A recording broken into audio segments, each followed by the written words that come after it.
กัดตุ๊บเบาๆนึงครับนึกว่าเป็นปลาคอตัวหน่อยให้ครับตัวนี้ตัวน้อยก็เอา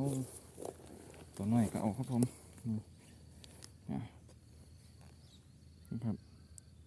เก็บครับเอาไปปล่อยสาครับเอาไปปล่อยลงสานะครับเอาไปแต้มแรกมากนะครับโอเคครับผม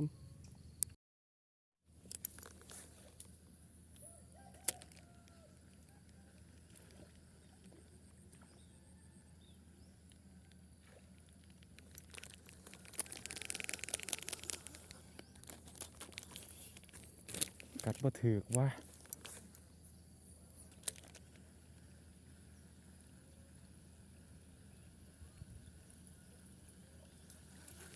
เห็นบ่ละบัน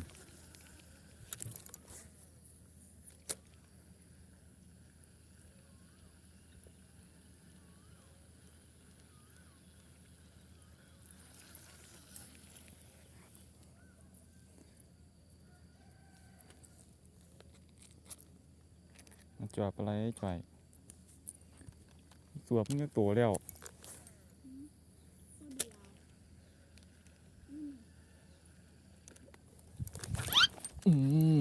ถึกแล้วครับมาแล้วตัวที่สองว้าวครับเต็มคอเลยกัดเบาๆครับตัวที่สองครับตัวที่สอง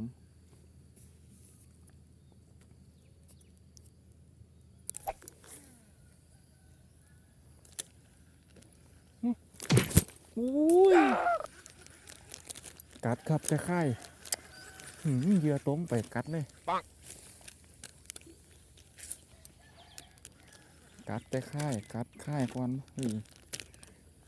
กัดปุ๊บบัดป้าทุยังไหวกลัวอีกอีมือเถอะวะ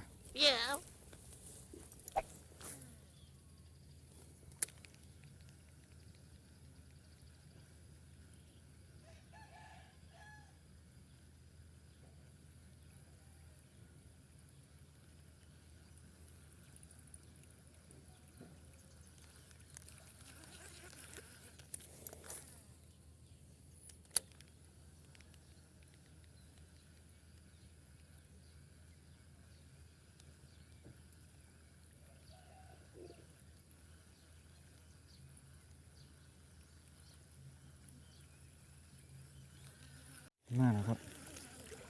ตัวที่สามหม่องเดียวกับตัวที่สองเลยนี่ครับปลากับใส่บ่ใหญ่ครับใส่ซ้ำๆกันนะครับ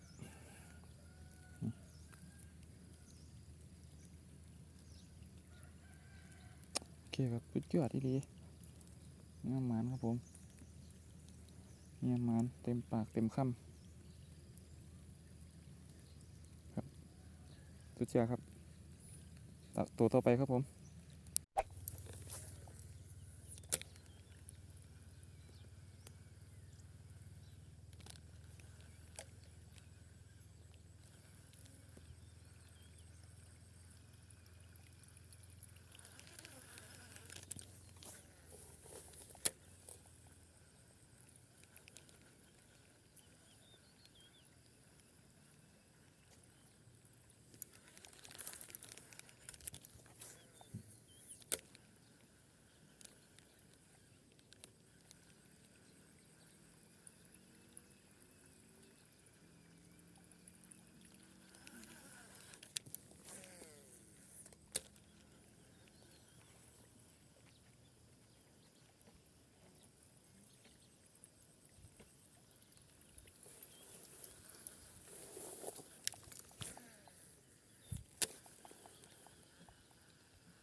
ผมออกมากัดเลยครับนี่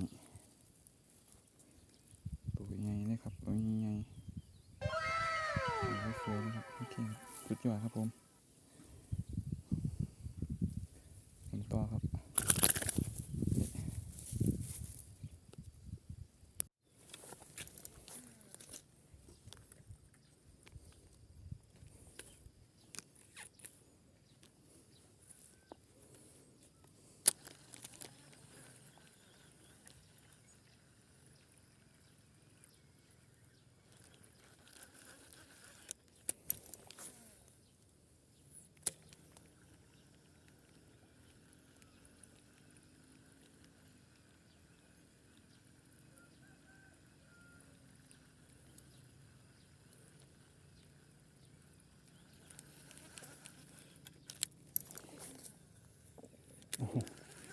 กินปลาเลยบ่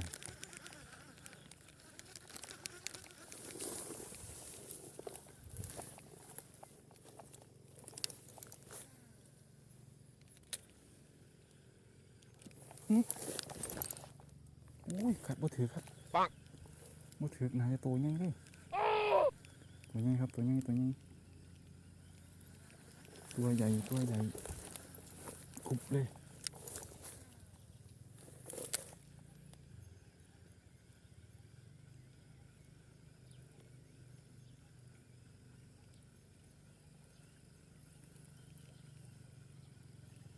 ใส่ง่ายเลยล่ะ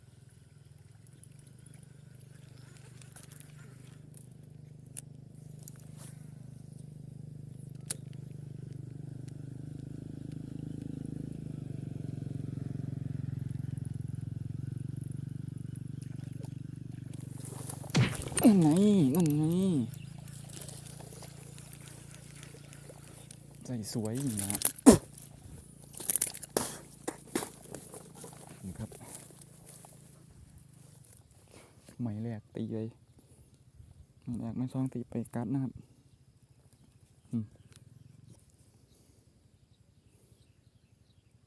กัดบโดนถาวัดมีสิเข่าปลาเรื่องโบวันครับด้วยคอยเช็คซ้ายมึง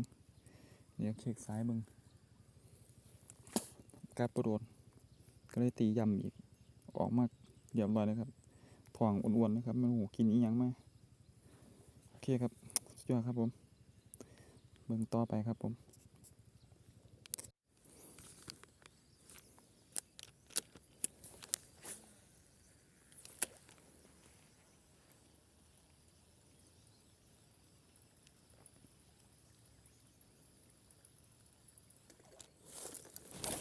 โอ้ยกัดบ่ถือครับปัง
โอ้ย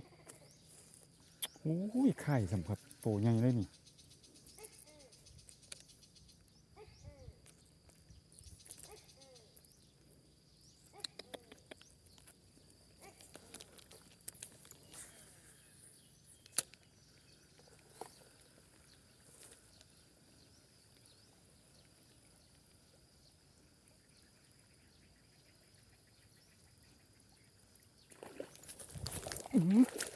แบบนี้ก็โดนสิครับมากัดอีกรอบมันสิรอดครับ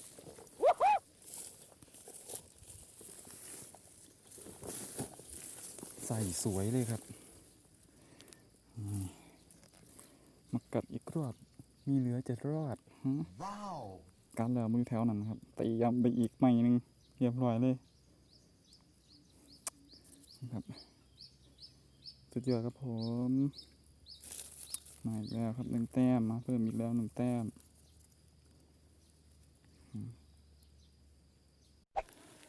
นี่ครับผมข้างฝั่งไม่ได้ถ่ายครับเมื่อกี้นี่ไม่ได้ถ่ายครับใส่ง่ามพร้อมตีที่ข้างฝั่งสวบตุบหลดนี่ครับ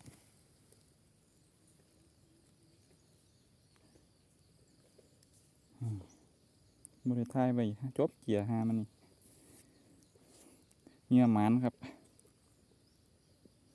เดี๋ยวสิบอกว่ามันหมันน้ำอีหยังเดี๋ยวขอเก็บปากครับนะครับเดี๋ยวสิบอกว่ามันหมันน้ำหยัง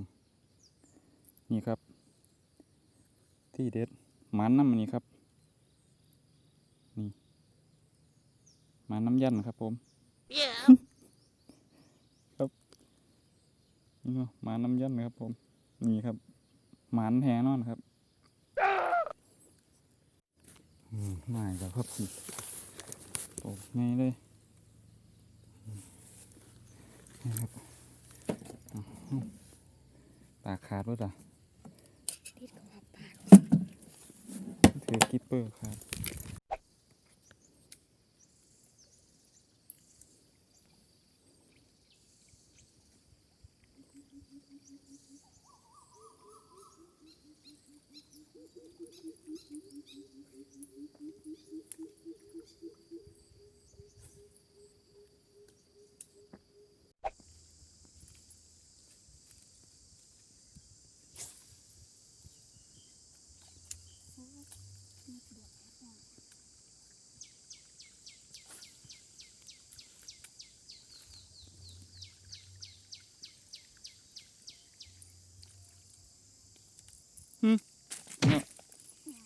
เรียบร้อยเลยบัดนี้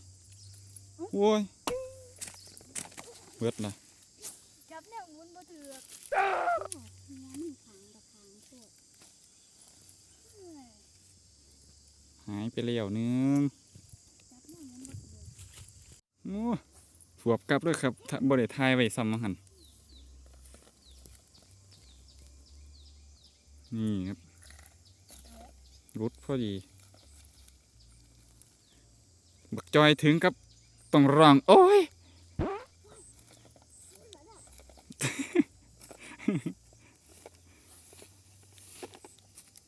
ฮะเอาเครื่องมาแง่ปากมันไว้แง่เหงือกมัน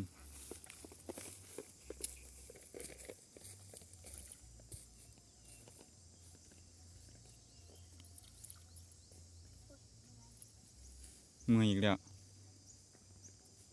จอยนี่ครับผมประมาณ2 ชั่วโมงนี่ครับเต็มเดี๋ยวจะออกมานับเอาจอยนับแล้วจ้าจอยนี่เต็มเสียตัว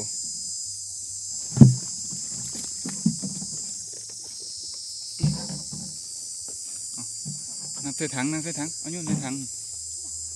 นับใส่ถังเลย1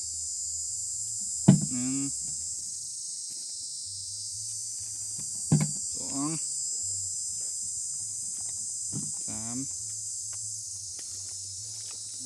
โตอยู่กับไผโอ้ยตายแล้วจ้อย3หรือเปล่า4 5 10โตพอดี